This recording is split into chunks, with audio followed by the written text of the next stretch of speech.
দাদা আপনি করে জিতেছেন? হ্যাঁ, কবে কবে টিকিটটা কেটেছিলেন? আমি গতকাল 27/5 যে মর্নিং টিকিট কেটেছিলাম, কখন কেটেছিলেন? সকাল কোথায় 7টা কোথায় কেটেছিলেন? আরকামাতে। প্রতিদিনই টিকিট কাটেন? না, প্রতিদিন কাটা হয়নি, মাঝে মধ্যে কাটা হয় আর কি।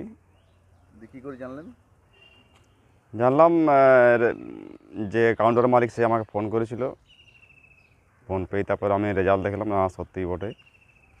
কেমন লাগছে এখন? এখন লাগছে ভালো। তো প্রথমত রেজাল্টটা শোনার পর থেকে মনটা একটু নার্ভাস লাগছিল আর কি, তার সাথে এখন ঠিক হয়ে গেছে। থানায় কেন আসবেন? থানাতে আসছি এই জন্যে যাতে সেফটির জন্যে বা যাতে পেমেন্টটা আমরা সঠিকভাবে এতে পাওয়া যায়, তার জন্যই থানার দ্বারস্থ হয়েছি আমরা আর কি। আপনি এমনি পেশায় কী করেন? পেশা তো আমি এমনি চেরাই মিলে শ্রমিকের কাজ।